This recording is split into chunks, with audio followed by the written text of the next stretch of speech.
Bonjour à toutes et à tous, vous écoutez Cinécast. Salut Thibaut. Salut Guillaume. Cinécast, c'est le podcast qui chaque semaine vous recommande des films à voir au cinéma, en streaming ou VOD.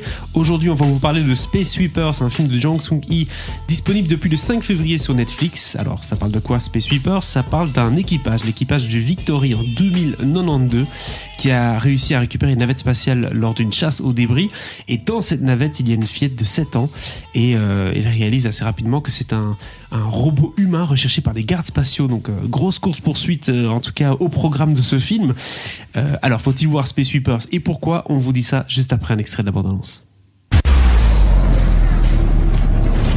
Tirez-vous de là, bande de losers. Celui-là m'appartient. You're seriously going to take everything? Think this we've done shit! C'était toujours comme ça avant.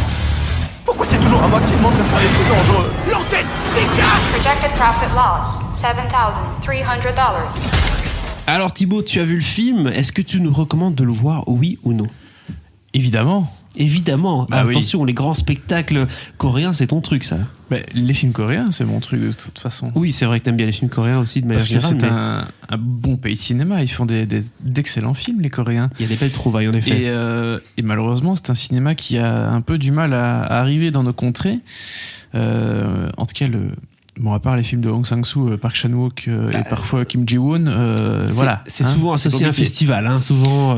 Et donc si tu veux voir des films de réalisateurs autres que les 3, 4, 5 grands noms du cinéma coréen, t'es un peu obligé d'aller en festival ou maintenant un petit peu sur Netflix. Ils commencent à avoir un catalogue assez sympa, dont ce Space Sweepers qui effectivement est assez intriguant et intéressant, surtout que tu vas vite comprendre que ça a quand même pas mal de gueule ce film. Ah, c'est clair, à voir les premières images comme ça, si vous regardez la bande-annonce, allez voir d'ailleurs si vous êtes curieux, on voit le level quand même, ça rivalise avec des grosses productions américaines. Oui, c'est ça, c'est un film qui a été produit pour, je sais plus, un peu plus de 10 millions de dollars. D'accord. T'as l'impression qu'il y a 10 fois plus à l'écran.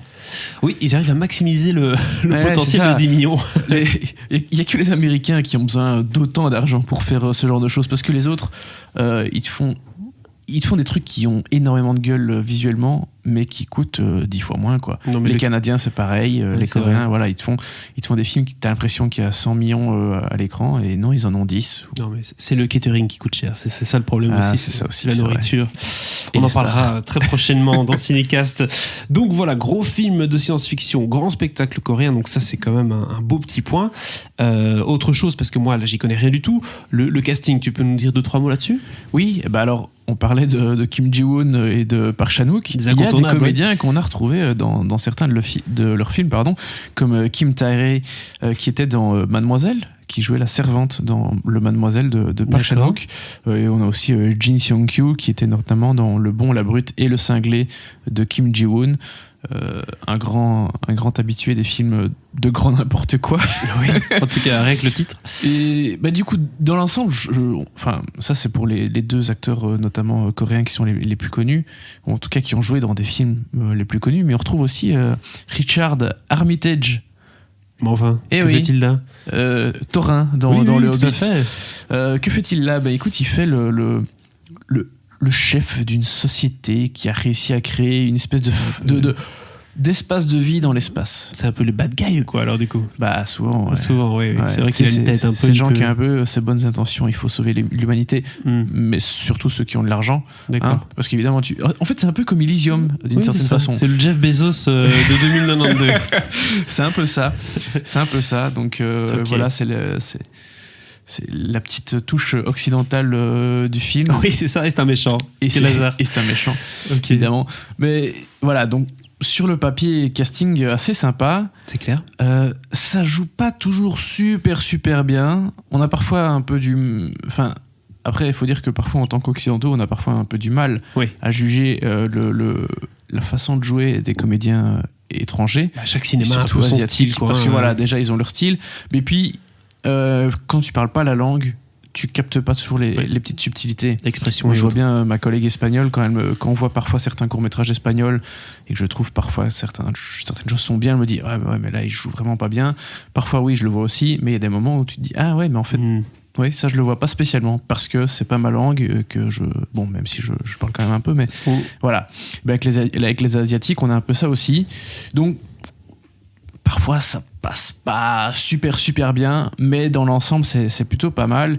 Et puis, il y a le film en tant que tel qui fait qu'on peut faire abstraction de ces petits détails parfois. Mais justement, du film, parlons-en, j'ai l'impression, en parlant du synopsis, en parlant aussi de ce que tu m'as dit avec Richard Armitage, etc., qu'il y a un peu un fond quand même, un fond social dans le film qui est exploité. Oui, beaucoup. Évidemment, évidemment la question des classes sociales, bien sûr, mais aussi de la question de l'identité, de la famille, des grands thèmes assez habituels. De nouveau coréen aussi. Très souvent dans le cinéma coréen, c'est rare qu'un film coréen ne traite pas des questions sociales d'une façon ou d'une autre. Mm-hmm. Mais du coup, parfois, quand le film se prend un peu trop au sérieux, ça tâche un peu. D'accord. Mais une fois qu'il s'assume complètement, quand il va à fond dans le côté série B, grand spectacle et tout, tu t'es complètement embarqué et ça fait le boulot, quoi. D'accord, donc il essaie de faire le doux mélange qui est très difficile entre d'un côté avoir un message, avoir un fond et en même temps en foutre plein les yeux, ce qui n'est pas toujours évident. C'est un peu ça. Donc voilà, il y a des petits défauts qu'on lui pardonne assez facilement parce que voilà, quand il va à fond dans son délire, c'est assez canon, quoi. Tout à fait. Mais du coup, c'est parfois dommage à voir sur une petite télé. Mais est-ce que le film était sans doute sorti au cinéma en Corée et puis sur Netflix, ou bien c'est un film 100% Netflix? Non, c'est premier cas de figure. C'est le genre de film qui devait sortir plutôt en salle et que Netflix a racheté. Du coup, si vous avez un grand écran, un projecteur ou quelque chose chez vous, profitez-en parce que voilà, c'est comme Star Wars, quoi. Tu regardes pas ça sur ton téléphone. Ah non, ça c'est sûr. Alors du coup, si je devais résumer un petit peu notre avis sur ce film, bon film de SF, grand spectacle coréen. Le jeu d'acteur est parfois un peu approximatif, mais dans l'ensemble, ils s'en sortent vraiment pas mal du tout. Il y a un mélange entre un fond social et du grand spectacle, donc ça peut nous embarquer de cette manière-là aussi. Donc franchement, une bonne impression. En tout cas, c'est ce que tu dégages. Si tu devais lui attribuer une note sur 5, Thibaut? Ce serait un bon 3 étoiles. Je suis parfois beaucoup plus emballé que ça par des films coréens, mais voilà, ça fait le boulot, tu prends du plaisir et personnellement j'ai envie de voir plus ce genre de choses. Pourtant je vois quand même pas mal de films coréens chaque année, mais du space opéra coréen, je pense que c'est la première fois. C'est pas tous les jours. Et profitons-en, quoi. Profitons-en, tout à fait. Et voilà d'ailleurs qui conclut cet épisode consacré à Space Sweepers, qui est disponible depuis le 5 février sur Netflix. N'hésitez pas à partager votre avis sur ce film dans les commentaires. Et si ce n'est pas déjà fait, à vous abonner au podcast sur la plateforme de votre choix. À très vite pour de nouvelles recommandations.